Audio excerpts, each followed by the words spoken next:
Olá, meu nome é Isadora Cristina Mello e eu vou apresentar o trabalho intitulado como Avaliação da coccidiose em frangos de corte e a sua possível associação com infecções bacterianas secundárias, tendo como orientadora a professora doutora Renata Assis Casagrande. A coccidiose, então, é uma das principais doenças entéricas que acometem as aves e causa diversos prejuízos econômicos, porque ela causa diarreia, aumento da mortalidade, perda de desempenho e aumento da conversão alimentar. O objetivo desse trabalho foi avaliar a ocorrência da coccidiose em frangos de corte e a sua possível associação com infecções bacterianas secundárias.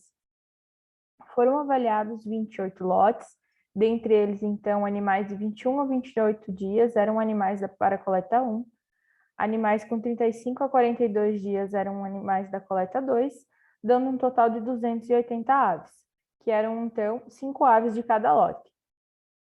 Para a pesquisa de oocistos, foi realizado, então, um pool de fezes juntamente com a amostra da cama, que foram enviados para avaliação da morfologia e morfometria, segundo Long e Reid e Moraes et al. As lesões macroscópicas e histopatológicas foram graduadas em graus de 0 a 4. Grau 0 era uma ausência de lesões e grau 4, lesões acentuadas, segundo Johnson e Reid. Ainda, as lesões macroscópicas foram, então, analisadas como a Eméria cervulina em lesão em duodeno, Eméria máxima necáticas em lesões, então, de jejum e ilho, Eméria tenel em secos e Eméria brunetti em colo. E fragmentos de cada porção intestinal dessas 5 aves foram coletados e enviados para análise histopatológica. Os demais órgãos, então, que apresentaram lesões sugestivas de infecções foram enviados para cultivo aeróbico não seletivo. Juntamente, então, foi realizado um suave de arrasto da cama, junto com o pool de fezes, que foi enviado para meio seletivo para salmonela, segundo Cardoso et al. Os resultados do cultivo microbiológico, tanto da cama quanto das fezes, foram analisados e comparadas com a presença de Eiméria, e análise estatística dos dados e resultados, tanto da macroscopia quanto da histopatologia, foram comparados por meio de teste de Wilson.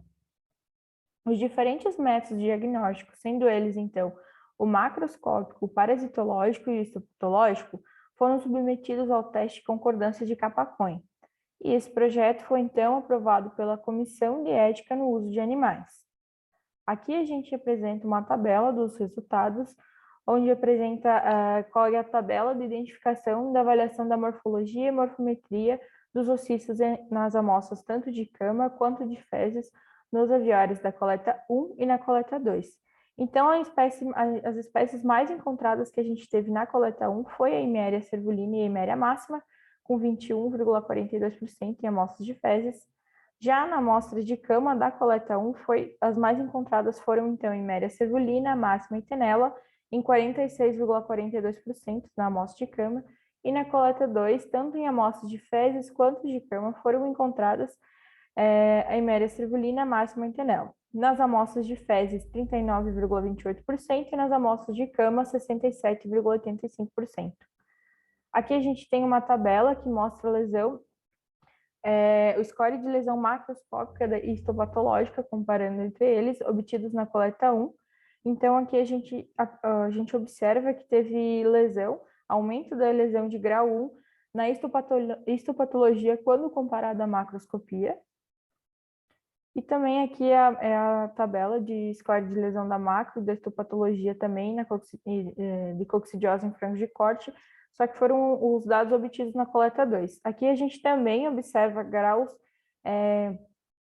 1 aumentado na histopatologia quando comparado à macroscopia e ainda um aumento significativo de lesão de Eméria tenela de grau 3 em seco. Na análise de concordância, então, a gente obteve uma concordância baixa. Aqui é a tabela de concordância entre os diagnósticos histopatológico, macroscópico e parasitológico, onde a maioria dos resultados que a gente encontra é de 0 a 0,2, sendo uma concordância fraca, dizendo, então, uma concordância baixa. As lesões extraintestinais mais encontradas foram hepatite em 27 dos 280 aves, perihepatite em 10 das 280 aves Splenita em 11 das 280 aves. No cultivo microbiológico, então, a gente encontrou Escherichia coli em 3 dos 32 fragmentos enviados, Staphylococcus coagulase negativa em 2 dos 32 fragmentos coletados, e nenhum dos lotes foi positivo para a salmonela. Ainda nos resultados, temos a tabela de correlação das lesões extraintestinais e lesões de coccidiose. Na tabela, a gente encontra que na mesma linha a gente tem linhas iguais, letras iguais, perdão. E essas letras iguais significam que não apresentaram diferença significativa. Logo, não tem correlação as lesões extraintestinais com as lesões de coccidiose. Como conclusão, temos então que a ocorrência da coccidiose nos lotes foi alta, acometendo 100% dos lotes em fase final da produção, com predomínio de infecções mistas. A avaliação histopatológica demonstrou-se ser mais eficaz do que quando comparada à avaliação macroscópica. Os lotes foram negativos para a salmonela. Isso pode ter correlação com o alto nível de biosseguridade do nosso rebanho. E as lesões extraintestinais não apresentaram correlação com coccidiose, como visto nesse trabalho. Em agradecimento, agradecer ao DESC por toda a infraestrutura, ao DESC Pilares, às empresas colaboradoras, ao Grupo de Patologia Veterinária, ao Centro de Diagnóstico Microbiológico Animal, ao Laboratório de Parasitologia Animal e a todas as empresas de fomento.